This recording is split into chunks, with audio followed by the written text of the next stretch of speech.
Olá, tudo bem? Estamos aqui para falar hoje sobre o incrível cinema do expressionismo alemão. Um movimento, um conjunto de filmes que marcou a história do cinema. Eu sou André Sturm, do Belas Artes Grupo, e estou na companhia do craque, do único, do sensacional, Léo Mendes, mais conhecido como Léo Evold Neto, em homenagem ao Rubens Evold Filho, grande conhecedor de cinema, que o Léo está praticamente lá. Ele só é mais novo, mas está perto. É uma biblioteca ambulante de cinema. Sabe tudo, inclusive, já vou dizendo aqui que ele vai dar um banho em mim. Léozinho, conta aí pra gente alguma coisa do expressionismo alemão, cinema. O expressionismo alemão começou em 1919 com o filme incrível, icônico, clássico absoluto, eterno, O Gabinete do Dr. Caligari. Muitos acreditam que esse movimento ele se estendeu só até 1924, outros acreditam que ele foi até 1927 e que Metrópolis seria o último filme deste movimento. O expressionismo do cinema alemão foi um movimento? O expressionismo alemão ficou muito icônico, né? É um movimento cinematográfico que todo mundo já ouviu falar e muita gente conhece e muitos livros foram escritos. Eu, pelo que eu li, acho que o expressionismo alemão não dá para chamar de um movimento. Não foi assim que nem, por exemplo, o Cinema Novo, que o Glauber e mais alguns cineastas se reuniam e combinavam e faziam um cinema que tinha uma ideologia em comum. Ou a Nouvelle Vague, que nasceu na Cahiers du Cinéma. O expressionismo alemão foi resultado de um momento da Alemanha, né? Um momento do pós-guerra, da pós-segunda guerra, que foi uma catástrofe. Bebe um pouco no expressionismo da literatura, que já vem de começo do século XX, do expressionismo nas artes visuais e o expressionismo até mesmo, especialmente na poesia. Então, eu não chamaria de movimento. E acho difícil a gente estabelecer um final, porque você teve vários filmes que dialogam entre si, né? Eu acho que esse nome, expressionismo alemão, foi dado posteriormente. E inclusive está aqui na mostra, O Vampiro de Düsseldorf, que é um filme de 1931, já é até sonoro, e que claramente está dentro desse universo de cinema do expressionismo alemão. A própria Lotte Eisner, que é a grande estudiosa do cinema alemão, escreveu um livro seminal, se você quer conhecer mais, é um livro difícil de achar, mas em sebo você talvez encontre, chama-se A Tela Demoníaca. É o grande livro, é o grande estudo sobre o cinema do expressionismo alemão, e ela inclui O Vampiro de Düsseldorf como parte deste movimento. Todo mundo pensa que o Gabinete do Dr. Caligari, ele inaugurou esse movimento, né? E que ele tem essa estética que a gente conhece e que isso que pode ter sido uma coisa pensada para ele ser assim, né? Que ele foi elaborado para ser desse jeito. Quando, na realidade, ele é assim por força das consequências, né? Do momento em que ele foi feito, como ele foi feito. Ele foi escrito por dois jovens amigos, né? O Karl Mayer e o Jans Janowitz. E eles apresentaram o roteiro para um produtor que não deu muita importância, que resistiu em atendê-los e que eles insistiram para que ele lesse o roteiro. Ele leu, amou, mas ele não concordou com tudo que estava escrito ali. Ele, inclusive, exigiu uma mudança radical, no final principalmente, e aí precisava de um diretor. Esse diretor, o primeiro cotado foi Fritz Lang, que também deu o tratamento ao roteiro que o produtor queria. Na hora de filmar, já não era mais o diretor, o Fritz Lang, já era o... Robert Wiene. Isso. Na hora de fazer a pré-produção, não tinha disponibilidade nos estúdios para filmar de dia. Então eles tiveram que filmar à noite. O filme tinha muitas cenas externas, aí precisaram criar um cenário artificial, com luz artificial, para filmar tudo ali à noite. Aí chamaram dois pintores, né, o Walter Horg e o Walter Reimann, e eles pintaram, fizeram todas aquelas distorções, que deu esse efeito magnífico e que as pessoas acreditam que foi uma coisa que era para ser assim, mas na realidade não foi. É isso, né? É daqueles filmes, o cinema tem isso, né? Tem alguns filmes que realmente os anjos dizem amém, que faz um clique e o resultado fica completamente surpreendente, porque se você olha as circunstâncias que o filme foi feito, não era para ter resultado tão impressionante. Não que não houvessem pessoas talentosas, os dois pintores que o Léo menciona eram pintores, não eram pintores de parede, eram pintores artistas que foram chamados, né? O Robert Wiene era um cineasta que já tinha feito filmes, o diretor de arte era uma pessoa que já tinha feito muitos filmes, inclusive dirigido filmes, inclusive filmes de época, como Maria Antonieta. Então tinha um leque de pessoas talentosas. Mas o filme, o roteiro original era um thriller, né? Um thriller que falava de hipnose, de domínio, enfim. Mas resultou nessa obra espetacular. Além do que o Léo falou, outra coisa importante é que o produtor também tinha pouco dinheiro e era bastante muquirana. Então, ele não queria usar muito refletor, luz, né, artificial. Por isso, por exemplo, que as sombras são pintadas no chão e às vezes nas paredes.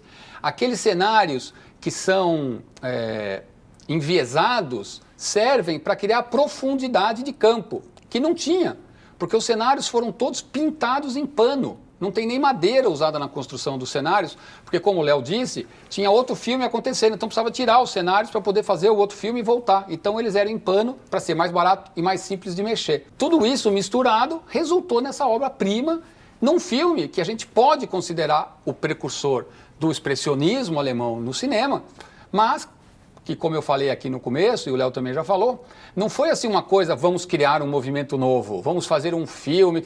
Não, o objetivo foi, através dos elementos do filme, cenografia, direção de arte, fotografia, iluminação, passar para o espectador os sentimentos que eles queriam. Tem uma cena nesse filme que eu acho muito emblemática disso. Quando o personagem está na prisão, foi feito com um pé direito mais alto e a gente tem, então, o cárcere, né? E as sombras vão para cima, fazendo com que você tenha uma impressão justamente de um lugar alto e elas continuam no chão.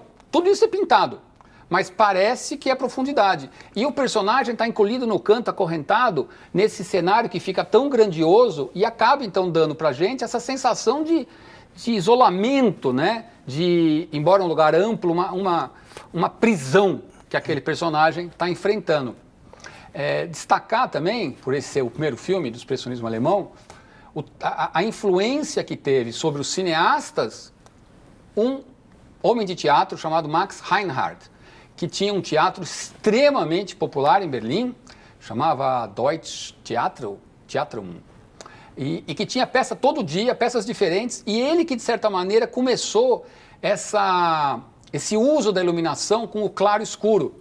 Então era comum que nos espetáculos, de repente, toda a luz se apagasse e ela ficasse somente no personagem principal, e os demais personagens numa certa zona escura que você via vultos, né? Isso vai estar muito presente no expressionismo alemão. Murnau trabalhou com Max Reinhardt, Fritz Lang passou por lá, ou seja, vários desses cineastas do expressionismo passaram pelo Max Reinhardt, que teve essa influência tão grande. Mas volto a dizer, eu acho que a gente foi uma conjunção astral de grandes talentos, influenciados pelo expressionismo, algo presente na cultura alemã, pelo Max Reinhardt, que geraram, ou melhor, que resultou nesse número de filmes. Que também é importante dizer, o cinema alemão não era expressionista. O cinema alemão produzia mais de 200 filmes por ano nessa época. O Léo até me lembrou que a guerra, né, a Segunda Guerra, deixou a Alemanha isolada e, portanto, parou a entrada do cinema americano, que já era muito forte. Isso fez com que aumentasse a produção do cinema alemão. Então, de 200 filmes por ano, a gente tinha 3 ou 4 desses que ficaram com o rótulo do expressionismo alemão. Não é nenhuma marca do cinema alemão, é realmente esse conjunto de obras-primas, né? E aí a gente pode falar, eventualmente, o Robert Wiene, que foi o diretor desse filme, era austríaco e foi contratado, fez um outro filme que está na mostra, que é As Mãos de Orlach. Sim, As Mãos de Orlach, que inclusive tem como protagonista o Paul Orlach, é o Cesare, que é o sonâmbulo de O Gabinete do Dr. Caligari. E eu queria comentar com você, dizem também que o expressionismo do cinema alemão, ele teve como inspiração a pintura. Porém, a pintura expressionista ela é muito carregada de cores, né? E você consegue imaginar esses filmes em cores? Então, eu já ouvi essa ideia, né? E acho que tem uma presença, mas é isso, né? Eu não consigo imaginar esses filmes coloridos.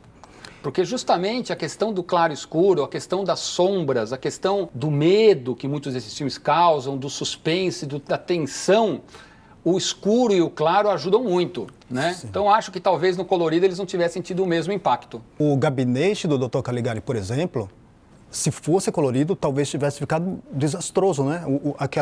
Aquele cenário, as maquiagens. Inclusive, o diretor, o ator que faz o Dr. Caligari, que é o Werner Krauss, quando ele chegou no set, que ele viu todo mundo já maquiado, ele falou, gente, não é por aí, a maquiagem não está boa o suficiente, isso aí não vai dar o impacto que vocês querem. Aí ele próprio teve a ideia de pedir para pintar a parte do olho de todo mundo de preto, carregar aqui na olheira. Então, essa artimanha que você vê no filme foi ideia dele, do Werner Krauss. E mais do que isso, ele também discordou do figurino dele. Aí ele falou, não, peraí. Correu no brechó, comprou umas roupas antiquadas, roupas que já estavam fora de moda, e ele compôs o seu próprio figurino. Então, assim, não iria funcionar mesmo em cores. Eu tenho até um outro exemplo que não tem nada a ver com expressionismo. Não sei se você sabe, mas o quanto mais quente, melhor. Inicialmente, ele foi pensado para ser colorido. Aí, quando o Billy Wilder fez o teste de câmera com os atores homens maquiados, ele viu que ia ficar horrível. Aí ele optou pelo preto e branco. Então, isso a gente pode imaginar que também não teria funcionado nesses filmes do expressionismo se eles fossem em cores, né? Parte deles, não todos. Não todos. Talvez, entre as exceções que teriam funcionado, o Nosferatu. Tem muitas cenas externas na natureza. Talvez tivesse ficado bom. Embora, na sua refilmagem, o Werner Herzog optou por umas cores mais lavadas, né? Ele também não empregou cores vibrantes no filme. Vou aproveitar o gancho e falar de Nosferatu. É um filme de 1922. Se você deixar o seu celular longe e falar, vou assistir um filme, esse filme dá medo. Esse filme é assustador. É impressionante o talento do Murnau num filme mudo, sem som, com um orçamento baixíssimo, como ele usa o cinema para te causar medo, ansiedade e insegurança, né? A maneira como ele filma e a maneira como ele monta. Eu diria que o Murnau foi o primeiro cineasta que percebeu que o cinema era uma linguagem artística nova, né? O cinema já se fazia documentário, já se fazia filmes de ficção, mas a impressão que eu tenho, a maior parte dos filmes que eu assisti, tem grandes cineastas, inclusive, o próprio Griffith, mas assim, trazia um peso do teatro, trazia uma cara do teatro, ou das variedades, ou da mágica, né? O Murnau usa o cinema como linguagem, e é isso que ele vai fazer, o uso da plongée, da contra-plongée, os enquadramentos enviesados, a montagem. Tem um plano em que o Nosferatu começa a vir caminhando lá de longe, a câmera parada. E aí ele põe um plano de uma porta que se fecha. E aí o Nosferatu está em cima da câmera, né? Então, você leva um maior susto, você já fica com medo na hora que você vê aquela porta fechada, você fala, vem vindo um problema aí. Aí, pá, o Nosferatu chegou na sua cara. Outra coisa, tanto no livro do Bram Stoker, quanto em praticamente todas as outras versões de Drácula, de Nosferatu, né, de Drácula, o Conde Drácula é um homem charmoso, né? É um homem, lembra? Christopher Lee, né? O vampiro mais famoso e vários outros são sempre... Aqui não. O Nosferatu, interpretado pelo Mark Schrenk, ele é horroroso, ele é disgusting, mas ele é sedutor. Mas ele te causa horror, né? Então, tudo isso está no filme de uma maneira muito genial, muito genial. O Léo já comentou, né, que parte do filme foi filmada em externas, o que absolutamente não acontecia no cinema alemão naquela época, mas ele fez isso porque ele tinha pouco dinheiro. para usar estúdio. Então ele arranjou 2 vilazinhas próximas do Mar Báltico que eram medievais, estavam do mesmo jeito, né? Em alguns lugares da Europa eles têm esse privilégio.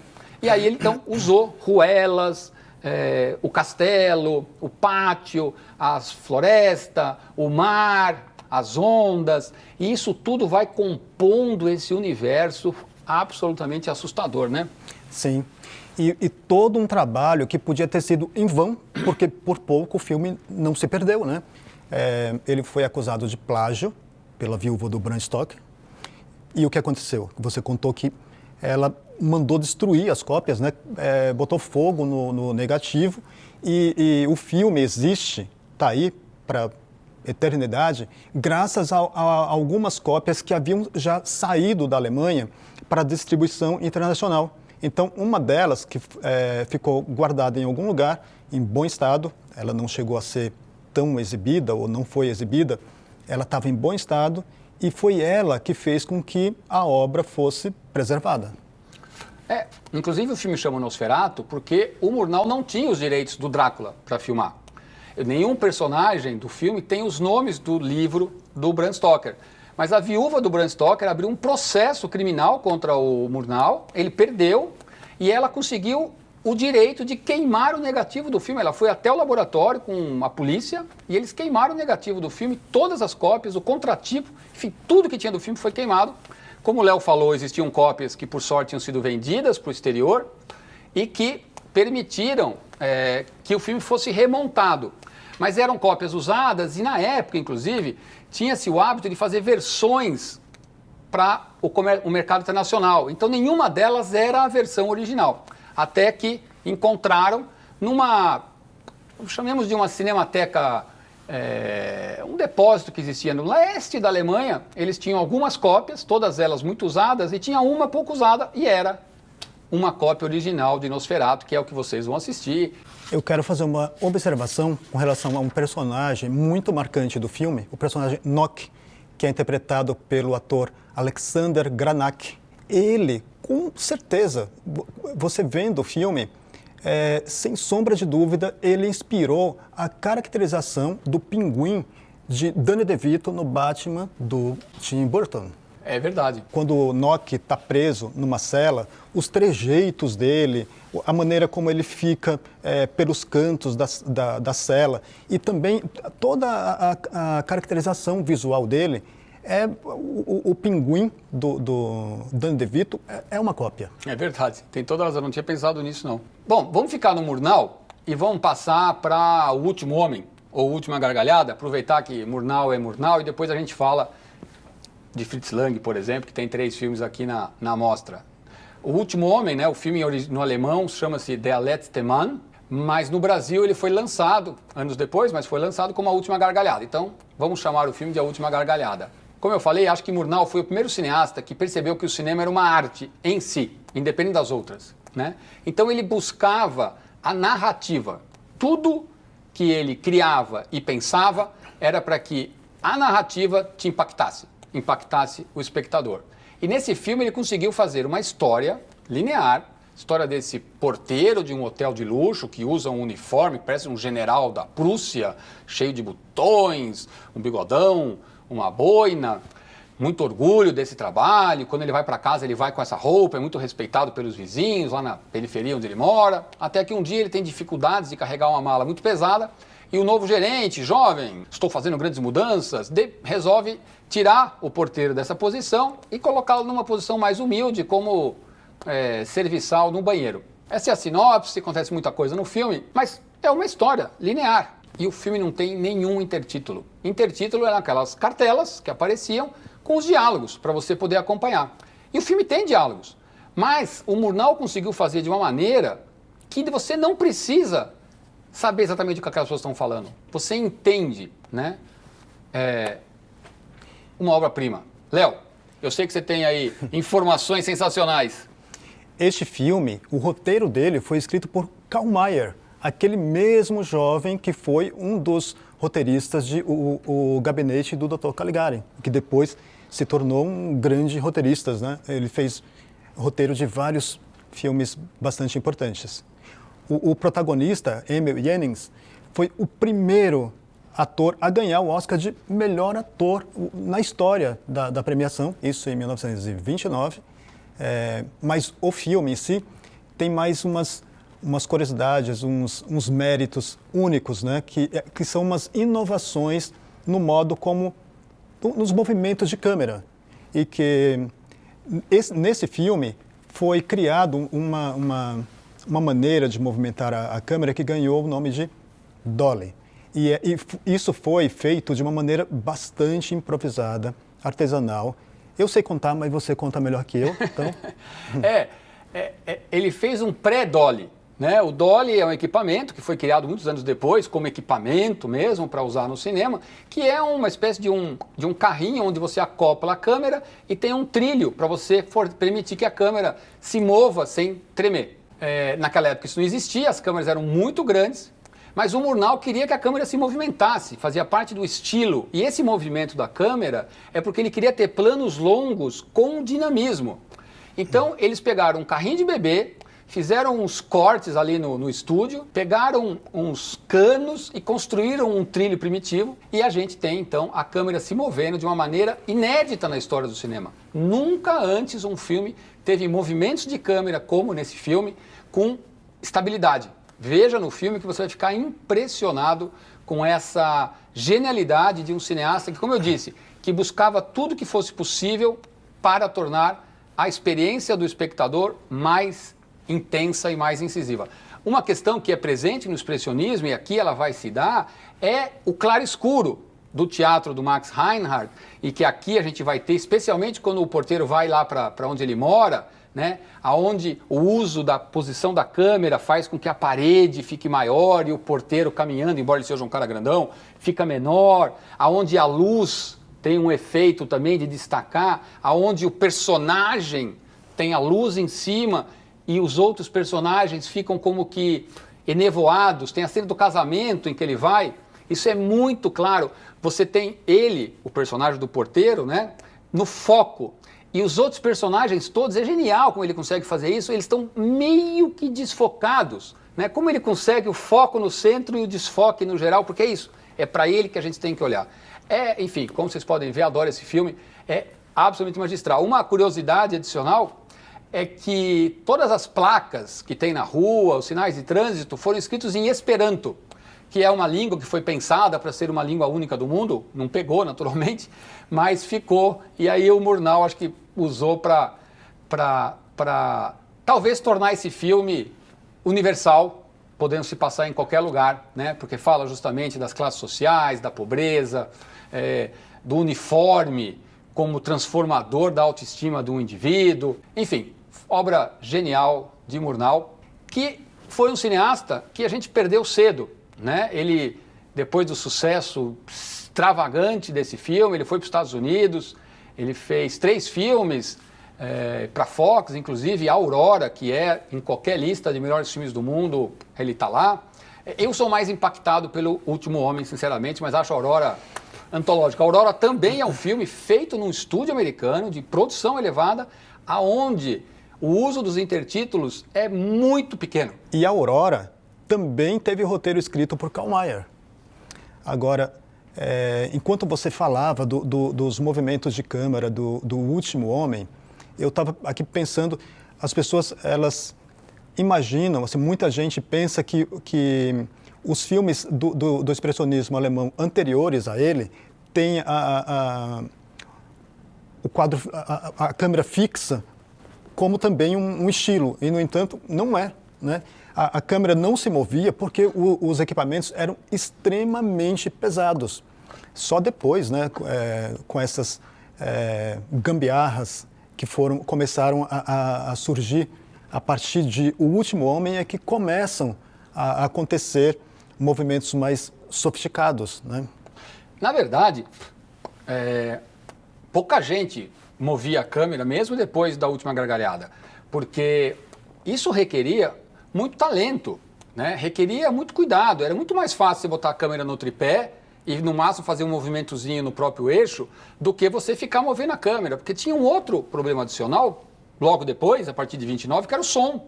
né? Os filmes eram com som e, portanto, tinha um som gravado. E também, para gravar o som, era extremamente complicado. Então, você mover uma câmera significaria mover o som, né? Então, isso torna ainda mais criativo e original o cinema do Murnau, de fazer todos os esforços necessários para alcançar o que era tão importante para o resultado do filme, né?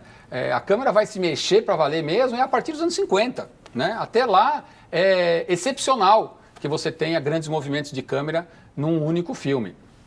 E aí eu acho que tem um filme que o movimento de câmera não está presente desta maneira, mas tem uma tentativa que é A Morte Cansada, do Fritz Lang, né? Tem aquela sequência do caixão que está sendo transportado numa carroça, que o Fritz Lang, não vou nem falar para você prestar atenção, faz um uso de câmera ali que é avassalador, e é um filme anterior, 1921, então não tem o movimento de câmera, que de certa maneira foi inventado pelo Murnau, mas ele tenta fazer a câmera se mover, então ele usa a carroça, ele usa o cavalo, ele usa algumas artimanhas para que a câmera se mova, mas não com a fluidez da última gargalhada. Este filme, A Morte Cansada, ele foi bastante criticado na Alemanha. Ele foi considerado um filme que não era alemão o suficiente. Por quê?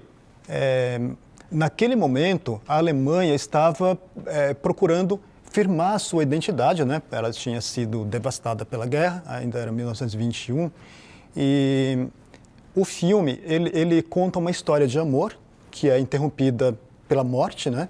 E ele se passa em 3 histórias, 2 delas são fora da Alemanha, né? Uma é na China imperial, outra é em Veneza, na época do renascentista, e por isso ele foi criticado, bastante criticado, e também pelo fato de ele ser um filme de época.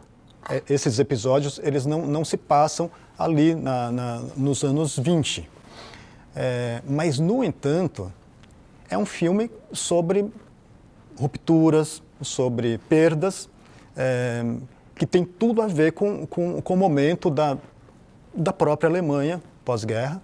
Então, ele como metáfora, ele tem tudo a ver com o que estava acontecendo. Então, ele foi um filme incompreendido no momento em que ele foi feito.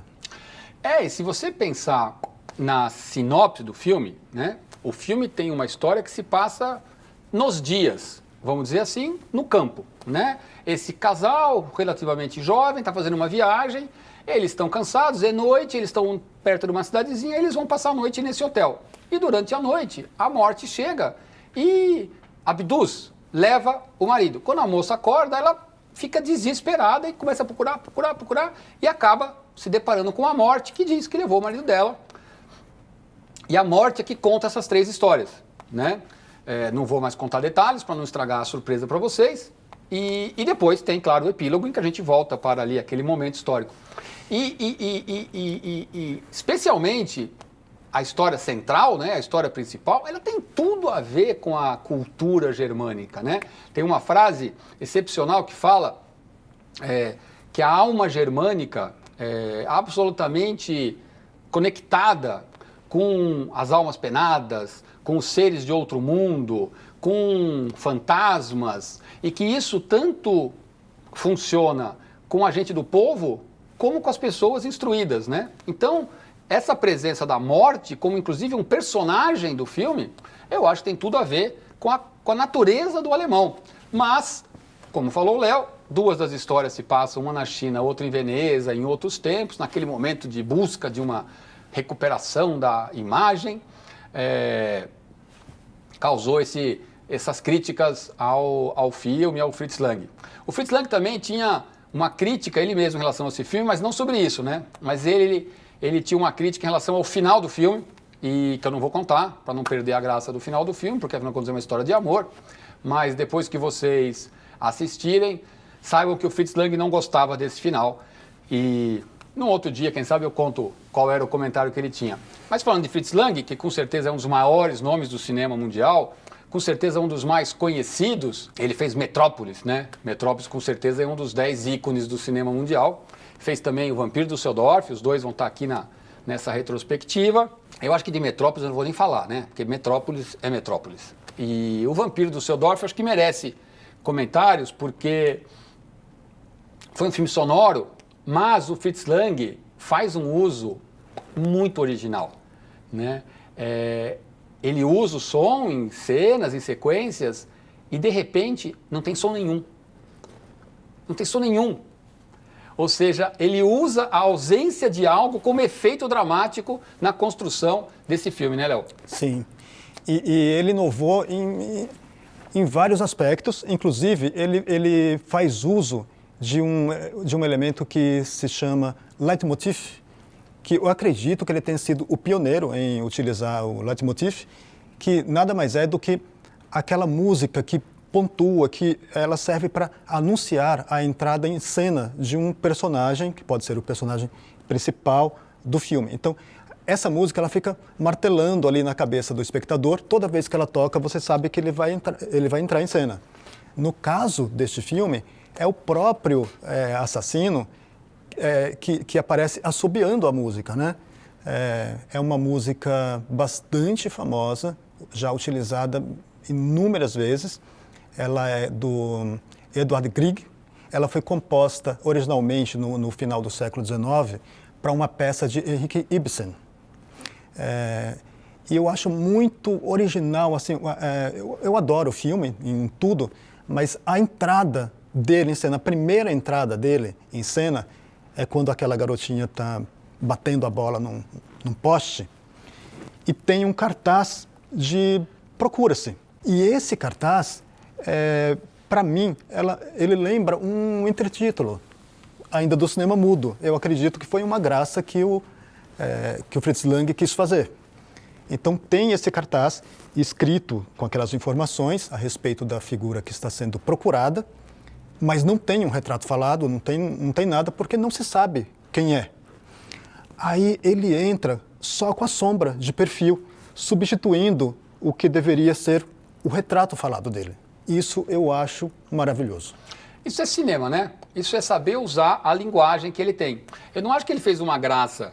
Ele fez, foi o quê? Ele também queria evitar o intertítulo. O intertítulo, claro que ele prejudicava o filme, né? Você sai do filme para ver uma cartela preta com letras. Então, aqui o Fritz Lang, de novo, mostra a sua criatividade, com certeza bebeu no Murnau, e põe ali o aviso no poste, que faz todo sentido para a narrativa. É claro que um assassino de criança estaria sendo procurado, e é a silhueta, né, do assassino que cobre o que poderia ser a foto dele. Isso. E assim, só para explicar um pouquinho melhor, na verdade não é que a música toca quando ele está... A música toca antes dele entrar em cena. Ou seja, a gente sabe, então, a partir de um certo momento, que quando aquele assobio aparece, é porque vem a morte, o assassino chegando. Então ela serve para criar já o temor no espectador. Esse artifício, né, passou a ser utilizado muito, a gente tem diversos leitmotiv clássicos que nem sempre são o personagem principal, às vezes são personagens secundários. Mas que é isso? É um sinal de que aquele personagem está chegando, e nem sempre é musical. Pode ser uma sombra, pode ser uma modificação no cenário, enfim, né? Mas o Fritz Lang que teve essa ideia genial de colocar esse assobio como o leitmotiv, que o Léo aqui brilhantemente explicou. Um exemplo mais moderno disso é a música do Tubarão, né? Exatamente. A do Super-Homem, e agora um exemplo mais antigo, mais clássico, a música de Ennio Morricone em Três Homens e um Destino, de Sergio Leone, e muitos outros, né? Se a gente pensar, a música do Strauss, que toca em 2001, né? Aquela entrada daquela música, que é Assim Falava Zaratustra, que virou o tema de 2001, e que se você puser aqueles primeiros acordes em qualquer filme, qualquer espectador do mundo sabe que vai entrar uma ficção científica e vai aparecer uma nave espacial ou um planeta. Isso é o leitmotiv. Como ele falou, a música do Ennio Morricone, de Três Homens e o Destino, que é aquela clássica música de faroeste, é a mesma coisa. Você toca os 3 acordes iniciais da música, qualquer espectador já imagina um faroeste chegando por aí. Então, alguns ficaram icônicos na história, né? O Vampiro de Sodor foi um grande sucesso de bilheteria. Tem uma história curiosa também. O Fritz Lang, antes desse filme, estava muito chateado. Ele tinha feito 2 filmes que não tinham funcionado. E aí, um fã do Fritz Lang, que não era produtor de cinema, chegou o Fritz Lang e falou, eu banco um filme para você. E aí o Fritz Lang fez essa obra-prima, que foi esse sucesso enorme. O filme é de 31, como o Léo falou. E aí, em 1933, os nazistas tomaram o poder na Alemanha. E aí, o Goebbels, o ministro da propaganda, o cara por trás, né, de toda a comunicação, chamou o Fritz Lang para o escritório e falou que queria o Fritz Lang de diretor do Instituto de Cinema da Alemanha para fazer os grandes filmes que eles pretendiam fazer. O Fritz Lang, que era judeu de nascimento, católico convertido e que tinha horror dos nazistas, disse que, veja bem, eu vou pensar, tratou de pegar o dinheiro que ele tinha, que ele conseguiu, mandou para fora, pegou um navio e foi embora para a França. Ficou na França 1 ano e foi para os Estados Unidos, onde ele teve uma carreira espetacular e escapou do nazismo, né, e escapou de contribuir para aquela ideologia nefasta. Infelizmente, a mulher dele topou e ela ficou como colaboradora, a Tia von Harbaugh.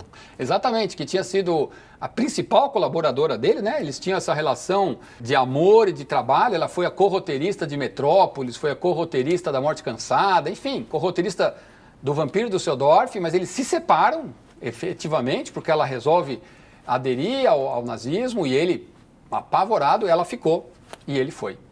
Ela escreveu o livro Metrópolis, que deu origem ao roteiro que foi escrito por ela também. Então ainda deu tempo dela fazer esses tesouros, né, antes de pisar na bola. Antes de sair de Fritz Lang, eu queria falar uma coisa importante de Metrópolis. Você sabe como foram feitas aquelas cenas naqueles cenários gigantescos? Não? Como foi? Isso é uma coisa bastante intrigante, né? Como que foi possível fazer aquelas cenas naqueles cenários gigantescos naquela época, né? Um filme de ficção científica feito com recursos também artesanais. Foi o seguinte, o técnico de efeitos especiais Eugen Shifter, ele inventou um truque usando um espelho. Ele pegou um espelho com uma parte transparente, um quadradinho transparente nele, ele colocava o espelho aqui, refletindo uma maquete, e a câmera pegava o reflexo da maquete no espelho e, através desse quadradinho transparente, ele enquadrava os atores bem ao longe, aí eles pareciam pequenininhos no meio da janelinha, e quando aquilo era visto no filme, parecia que, de fato, os atores estavam inseridos naquele cenário colossal. Que genial! Isso ganhou um nome de processo Shifter, e foi utilizado por muitos diretores. Quem usou e abusou bastante desse recurso foi Hitchcock. Olha só, hein? Inclusive, no filme Os 39 Degraus. Ah, que tem, né, aquele cara subindo aquelas escadas, justamente naquele prédio gigantesco. Olha só, que truque genial, né? Você viu o que é a inteligência do cidadão, né? O cara tinha um desafio, como é que eu faço alguém ficar pequeno num cenário gigantesco, sendo que eu não tenho nem um cenário gigantesco e nem como esmagar a pessoa. Aí o cara fez o quê? Ele usou a proporção, uma coisa elementar que os gregos já tinham descoberto, e ele adaptou de maneira brilhante para o cinema, né? Maravilhoso. Bom, vocês devem estar percebendo que falta um filme, que a gente não falou ainda. A gente podia ficar aqui horas falando de Murnau, Fritz Lang, porque esses caras são absolutamente fora de série. Mas a gente tem que falar de A Caixa de Pandora, não é por obrigação, é porque é um filme absolutamente espetacular. Bom, quem me conhece sabe que esse filme me marcou profundamente. Foi o filme que tanto me marcou que quando eu resolvi fazer uma distribuidora de filmes, eu chamei de Pandora Filmes e usei como logotipo o perfil da Louise Brooks nesse filme. Eu assisti esse filme em 1988, no Cineclube da GV, que eu era o programador. Nós tínhamos feito uma parceria com o Instituto Goethe e com o Leon Kakoff, da Mostra Nacional, e fizemos uma retrospectiva da história do cinema alemão, começando lá no comecinho e, claro, passando pelo expressionismo. Nesse sábado, a gente exibiu os principais filmes do expressionismo. O auditório tinha 500 lugares, tinha mais de 500 pessoas sentadas lá dentro, e era em 16 milímetros. Então, quando começava a sessão, eu entrava, sentava na escada para ver se estava tudo em ordem. Já tinha ouvido falar desse filme, mas eu estava na maior correria, na maior adrenalina, né? Aí eu falei, vou entrar, vou ver 5 minutinhos e tal. O filme é tão encantador no sentido mágico mesmo, né? Que que quando eu vi, estava acabando o filme, eu tinha que sair correndo para administrar a entrada e saída de pessoas. Enfim, não fui só eu que fiquei encantado. Esse é um filme que foi marcante na história, não só do cinema, mas da cultura ocidental. Fala aí, Léo. Esse filme é adaptado de uma peça escrita em 1904 por Frank Wedekind. Ele foi um grande nome do expressionismo. Ele é autor de uma peça famosíssima chamada O Despertar da Primavera. Muitas obras já foram adaptadas dessa peça dele, mas nenhuma ficou tão célebre quanto o filme A Caixa de Pandora, de Pabst. Exatamente. George Pabst era um cineasta importante na Alemanha, um cineasta, vamos dizer, mais tradicional, mas que sempre usava e sempre buscava criar mais, né? Ele decidiu adaptar essa peça, como o Léo disse. Aliás, aqui um comentário rápido. Não falei para vocês que era o o Léo Evald Neto? Olha a quantidade de coisa que esse cara sabe. Ele não tá lendo, não. Tô aqui do lado dele. Não tem cola. É de cabeça. Bom, o Pabst tinha assistido um filme que chamava Uma Noite em Cada Porto, um filme americano, com a Louise Brooks, e falou: esta é a mulher que eu quero pro meu filme. Na época, os atores eram presos a contratos longos com estúdios. E a Louise Brooks estava presa com a Paramount. E então, o Pabst foi na Paramount pedir emprestado a Louise Brooks. E a Paramount falou: de jeito nenhum.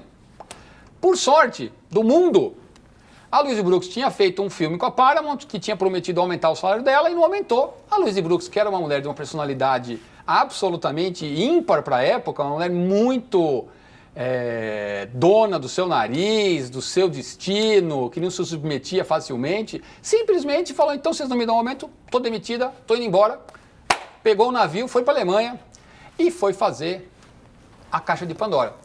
Uma curiosidade é que Marlene Dietrich tinha sido chamada, já que a Louise Brooks não podia, o Pabst já estava conversando com ela, eles estavam, diz a lenda, para assinar o contrato. Quando tocou o telefone, era a Louise Brooks dizendo: estou embarcando. Ele agradeceu muito a Marlene Dietrich e dispensou. Marlene Dietrich é maravilhosa, claro, mas ela não teria sido a Lulu da Louise Brooks. Mas, veja só como os anjos, quando querem, ajudam. Marlene Dietrich saiu da sala do Pabst e foi encontrar um outro cineasta, Joseph von Sternberg. E aí, com ele fez outro clássico, O Anjo Azul, que foi o filme que projetou ela internacionalmente para sempre. Que é outro filme também de uma mulher que seduz os homens, mas é curioso, se você assistiu O Anjo Azul e o Caixa de Pandora, que são dois filmes próximos, né? Um ano de diferença. Sim. Como você pode ter duas mulheres que seduzem os homens, que fazem com que os homens se aproximem da ruína, e dois personagens tão diferentes e dois filmes tão diferentes, né? E a Marlene Dietrich está excelente como o Anjo Azul, e ela não teria o que eu acho fundamental no personagem da Lulu, que é esta mulher que é de uma beleza natural, uma beleza animal, uma sedução espontânea, que é onde passa, seduz homens e mulheres, mas que tem nenhuma moral e que, sem planejar, provoca o mal ao seu redor. Essa aparência da Louise Brooks, né, muito leve, muito delicada, quase inocente, a Marlene Dietrich não teria e não conseguiria trazer para o filme. O personagem da Lulu, feito pela Louise Brooks, foi tão bem sucedido, não só para o filme, que esse personagem, né, essa mulher que tem uma certa inocência e uma sexualidade latente, essa mulher que faz o que bem entende, e esse corte de cabelo se tornaram emblemáticos na época como sinônimo de uma mulher moderna, né? Nos Estados Unidos, na Alemanha, qualquer revista, quando queria falar de uma mulher moderna, se referia à Lulu da Louise Brooks. E o corte de cabelo, gente, até hoje é usado por muitas mulheres e é o corte que a Louise Brooks imortalizou nesse filme. Esse corte de cabelo curto, ele surgiu em 1918 e foi assim por acidente. O corte de cabelo curto, não no formato com franjinha usado pela Louise Brooks na Caixa de Pandora, mas o corte de cabelo curto nas mulheres, aqui na altura da nuca, ele aconteceu, como eu disse, por acidente. A primeira a usar foi Coco Chanel.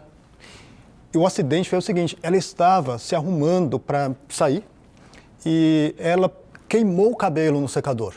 E ela precisava sair, ela não teve dúvida, ela cortou ela mesma, aonde deu, né, para salvar o cabelo da parte que não foi chamuscada. E isso até foi copiado por algumas mulheres, não muitas. Somente em 1920, depois da guerra, que as mulheres estavam, muitas ficaram viúvas, elas estavam precisando sair para as ruas em busca de sobrevivência e elas precisaram simplificar o modo de se vestir por uma questão de praticidade. Aí muitas adotaram calças compridas, que até então era uma vestimenta masculina, e começaram a cortar os cabelos curtos para ficar mais prático. Só mais tarde, mas ainda na década de 20, é que o corte foi glamourizado, como vemos na Caixa de Pandora, e como você disse, foi um corte que foi eternizado. É icônico, né? Um corte de cabelo que ficou imortalizado. E o personagem? É impressionante. De novo, é daqueles filmes que fez clique, tudo deu certo. Claro que aqui é diferente, o filme tinha um diretor muito competente, tinha uma equipe competente, tinha um recurso financeiro razoável e a gente tem aí um resultado absolutamente espantoso. A personagem é essa moça, muito, né, como eu disse, ela é aparentemente quase ingênua, muito bonita, muito charmosa e que seduz, vai seduzindo em série. Né? Seduz inclusive as mulheres. Aqui uma curiosidade, Alice Roberts já era uma atriz conhecida e foi contratada para trabalhar no filme, e o Pabst, que era manipulador pra caramba, não disse que ela ia fazer o papel de uma lésbica. Ela só ficou sabendo disso quando ela chegou no set. E a mulher entrou em parafuso, assim, era algo incompreensível para ela. E aí o Pabst não teve dúvida, falou para ela o seguinte: ó, eu vou ficar atrás da câmera, então quando você tiver que seduzir a Lulu, né, que você vai ter que você não está conseguindo porque é uma mulher, você olha para mim. E aí, vocês vão ver no filme como deu muito certo. O Pabst, inclusive, manipulava os atores um contra os outros. Ele foi fazendo com que os outros atores, especialmente os homens que ela seduziria no filme, a odiassem. Ele contava mentiras sobre ela, dizia que ela tinha falado mal de tal pessoa, que ela tinha dito que tal ator era feio, ou mexia nos pontos fracos, enfim, era um manipulador genial. Tem uma cena também, por exemplo, em que a Louise Brooks tinha que aparecer com roupa muito rasgada e assim se sentindo humilhada. Ele não teve dúvida, pegou a roupa da Louise Brooks, que estava no camarim guardada, que era uma roupa que ela adorava, pessoal dela, rasgou a roupa inteira e falou: toma, usa. Ela ficou muito mal de ter perdido a roupa, de que o Pabst tinha feito isso.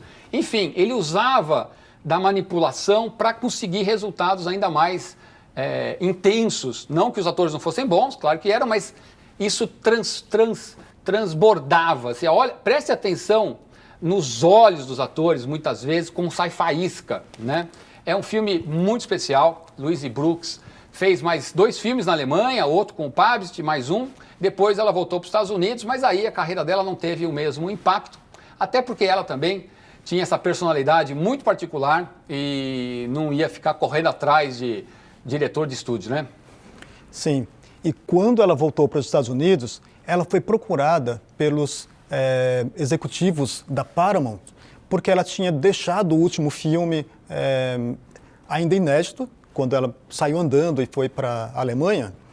E como o cinema já era sonoro, falado, os produtores resolveram colocar voz no filme.